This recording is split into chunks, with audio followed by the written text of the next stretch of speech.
اس کے بعد سنت رسول صلی اللہ علیہ وسلم، مسلمان جب نوجوان حجام کے پاس جاتا ہے، یاد رکھیے کہ کاٹنے والا بھی اور جو کٹوا رہا ہے دونوں گنہگار ہیں۔ یہ حجام جو داڑھی کاٹ کر شیو کر کے اس پر جو پیسے لے رہا ہے، یہ حرام کی کمائی یا جہاں سے مرضی فتویٰ لے رہا ہے۔ لیکن ہمارے عرف عام میں چل رہا ہے، کوئی مسئلہ نہیں ہے، ہم ہیں مسلمان، اپنے آپ کو کہتے ہیں مسلمان ہیں، یہ اپنے نبی سے ہمیں محبت ہے کہ ایک ہفتے بعد 2 ہفتے بعد جا کر اسی داڑھی سنت رسول کو ذبح کر کے پھر یہی جو ہے وہ کوڑے کے ڈھیر کے اندر نعوذ باللہ جاتی ہے، اسی کو کوڑے میں ڈالا جاتا ہے۔ جب مسلمان یہ عمل کرے گا، سنتوں کو ایسے ذبح کرے گا اور ساتھ امید بھی رکھے گا، مولوی تو ڈراتے ہیں جی میں اپنے نبی کا امتی ہوں جی، آخرت میں میرے نبی میری شفاعت کریں گے۔ مسلمان اپنے گریبان میں جھانک، کیسے تیرا نبی تیری شفاعت کرے گا جب تو نے زندگی میں اپنے نبی کی سنت کو اپنے چہرے پر نہیں سجایا؟ جو دنیا میں کہتے ہیں جب مریں گے دیکھا جائے گا، میرے بھائی خدا کی قسم آخرت میں پھر وہی کاٹیں گے جو دنیا میں بوئیں گے۔ اس لیے خدا را اپنی زندگی کے اندر اپنے محبوب صلی اللہ علیہ وسلم کے طریقوں کو اپنانے والے بنے۔ یہاں سے سنت سے ایک واقعہ یاد آیا، ایک نوجوان کی والدین نے ایک جگہ پہ شادی متعین کر دی۔ ہم جو عرف عام کے اندر شرعی طریقہ تو نہیں ہے، جس کو منگنی کہتے ہیں، یہ منگنی اور اسی طرح شادی کی رسومات، یہ ساری جتنی بھی رسومات ہیں، پہلے مہندی کی رسومات ہیں، منگنی کی رسومات ہیں، دودھ پلائی کی رسمیں ہیں، اسی طرح جو ہے یہ ساری رسومات جو ہے یہ ساری کی ساری غیر شرعی رسومات ہیں۔ خدا کی قسم یہ ہمارے نبی کا طریقہ نہیں ہے۔ آج جو اپنی خوشی میں اپنی غمیوں میں ہم یہ طریقے اختیار کرتے ہیں۔ تو نوجوان کی منگنی طے کر دی، بڑا اچھا گھر تھا، کھاتے پیتے لوگ تھے۔ آج کل نوجوان سب سے پہلے یہی دیکھتے ہیں والدین، میرے بیٹے کی شادی اس جگہ پر ہو جہاں پر کھاتے پیتے گھر کی لڑکی ہو، دین کو نہیں دیکھا جاتا، افسوس۔ اور پیارے پیغمبر صلی اللہ علیہ وسلم نے فرمایا سب سے پہلے اپنی اولاد کا رشتہ کرو تو دینداری کو دیکھو۔ آج ہم دیکھتے ہیں کہ مال و دولت ہونا چاہیے، بڑا گھر گاڑی بنگلہ ہونے چاہیے، اس لڑکے کو اپنی بیٹی دیں گے، نمازی ہے نہیں ہے کوئی مسئلہ نہیں، بے نمازی ہے چل جائے گا، لیکن پہلے یہ دیکھیں گے کرتا کیا، کاروبار کیا کرتا، کاروبار ہوگا اچھا خاصا کماتا ہوگا، ہم صرف یہ دیکھ کے اپنی بیٹی جو ہے وہ دے دیتے ہیں، بعد میں رشتے خراب ہوتے ہیں۔ اس لیے خدا را دینداری کو دیکھو کہ دیندار بھی ہے کہ نہیں ہے، اس میں کوئی عقل و شعور بھی ہے کہ نہیں، نمازی بھی ہے کہ نہیں۔ تو اپنی اولاد کی جو ہے وہ بیٹے کی منگنی طے کر دی۔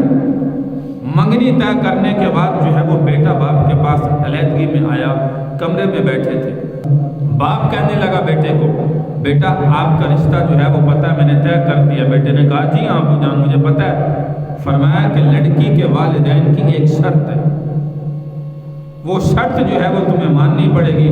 آج تک بچپن سے تجھے پالا بڑا کیا، نوجوان کیا، میں تیرا باپ ہوں اور تجھے جو ہے وہ ایک بات کرنے لگا ہوں۔ لڑکی والوں نے کہا ہے تمہارے بیٹے کے چہرے پر داڑھی ہے، جب تک وہ داڑھی نہیں کٹوائے گا اس وقت تک ہم اپنی بیٹی کی شادی تیرے بیٹے سے نہیں کریں گے۔ اب بیٹا جو ہے وہ رونے لگا، کہنے لگا ابا جان یہ کیسی شرط رکھ دی، یہ تو ناممکن ہے۔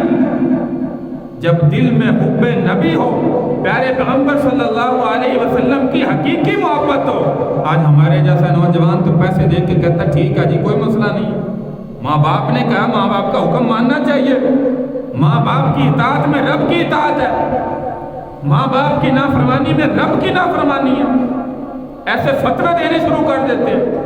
میں اکثر کہتا ہوں یاد رکھیے کہ والدین کی اطاعت میں واقعتاً خالق کی اطاعت ہے، والدین کی نافرمانی میں خالق کی نافرمانی ہے، لیکن جب شریعت کے خلاف والدین حکم کریں یاد رکھیے اس وقت والدین کا کہنا ماننا ضروری نہیں ہے۔ اب یہ چہرے پر داڑھی رکھنا سنت رسول ہے، شریعت کا حصہ ہے، لیکن والدین کا ایک کٹا دے تو یاد رکھیے اس میں کہنا ماننا واجب نہیں ہے، لازم نہیں ہے، اس میں نافرمانی کرنے کی شریعت اجازت دیتی ہے۔ تو بیٹا رونے لگا. باپ نے کہا نہیں، یہ شرط جو ہے وہ ماننی پڑے گی. لڑکی کے باپ نے کہا ہے جب تک اپنی داڑھی نہیں کٹوائے گا ہم اپنی بیٹی کا رشتہ نہیں دیں گے. اب یہ نوجوان تنہائی کے اندر رات کو جو ہے افسوس کرتے کرتے جو ہے وہ سو گیا. لیکن جب سویا باپ نے کینچی پکڑی کہ بیٹا تو نہیں مان رہا، سوئے ہوئے کی داڑھی کاٹنا جو ہے وہ شروع کر دینا. ابھی ایک طرف سے کاٹی کہ بیٹے کی آنکھ بیدار ہوئی، نیند سے اٹھا، فوراً کہنے لگا. سامنے والد تھا، کچھ نہیں کہہ سکتا تھا. فوراً رات کے وقت جو ہے وہ گھر سے اٹھا اور اٹھ کر جو ہے وہ باہر گھر سے نکل گیا. گھر کو الوداع کر دیا، چھوڑ دیا کہ میرا والد جو ہے میری داڑھی کے پیچھے پڑا ہے اور کہتا ہے کہ اس وقت تک وہ لڑکی نہیں دیں گے جب تک اپنے چہرے سے سنت رسول کو ختم نہیں کرتے. الہ العالمین نے فرمایا لَقَدْ كَانَ لَكُمْ فِي رَسُولِ اللَّهِ أُسْوَةٌ حَسَنَةٌ.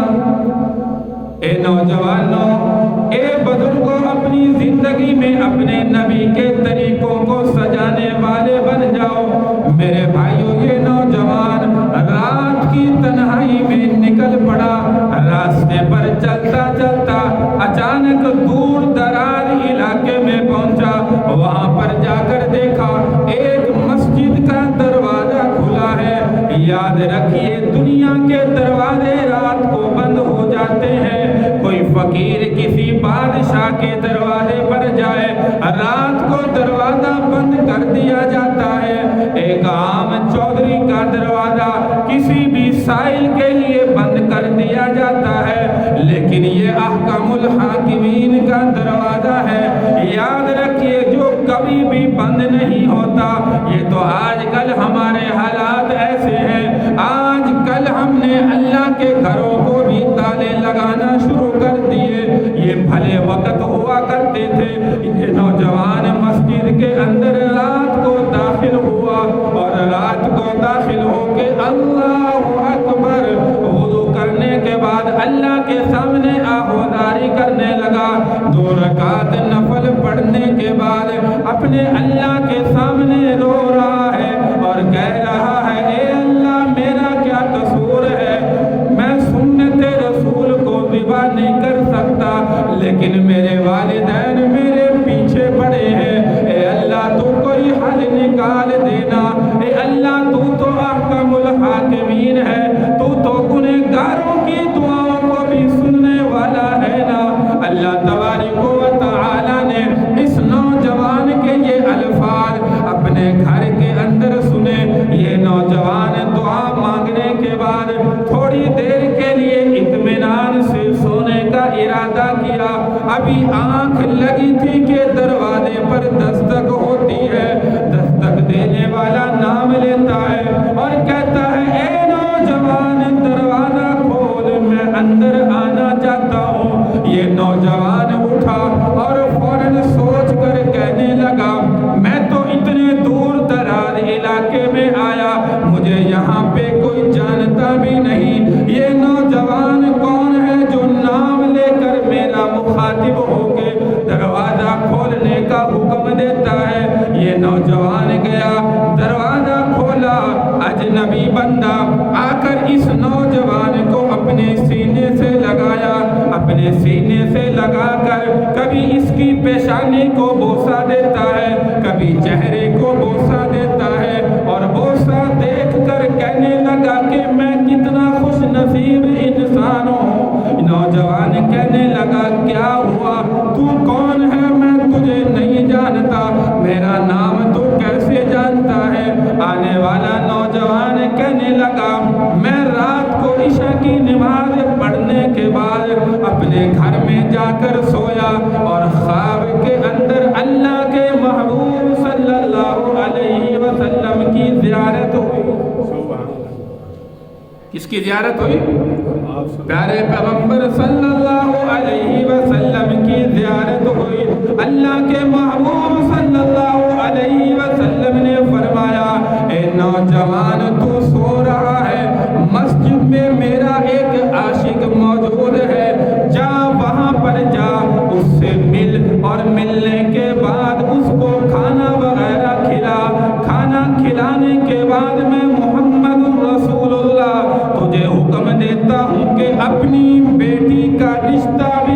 نوجوان کے ساتھ طے کر دے۔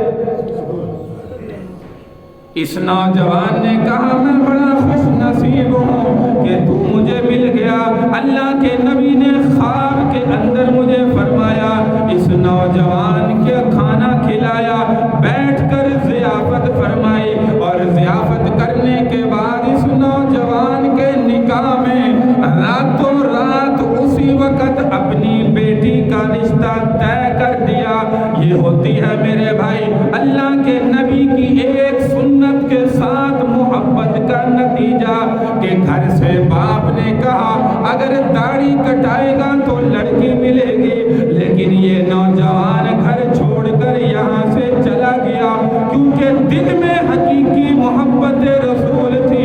آج ہماری زبان پر تو لاکھ دعوے ہوتے ہیں کہ غلامی رسول میں موت بھی قبول ہے، چاہے چہرے پر سنت رسول قبول نہ ہو، لیکن ہم کہتے ہیں موت بھی قبول ہے۔ یہ حقیقی عاشق رسول تھا، اللہ نے ایسے مدد فرمائی اور اللہ نے ایسے انسان کی دنیا کے اندر غیبی مدد فرمائی۔ اس لیے میرے بھائی دنیا میں چند دن کی زندگی اللہ نے عطا کی ہے، خدا را اپنی زندگی کے اندر اپنے نبی کے طریقوں کو سجانے والے بنے۔ اگر اپنے نبی کے سنتوں کو اپنے نبی کے طریقوں زندگی میں سجانے والے بنیں گے، خدا کی قسم دنیا بھی کامیاب ہوگی، آخرت بھی کامیاب ہوگی۔ لقد كان لكم في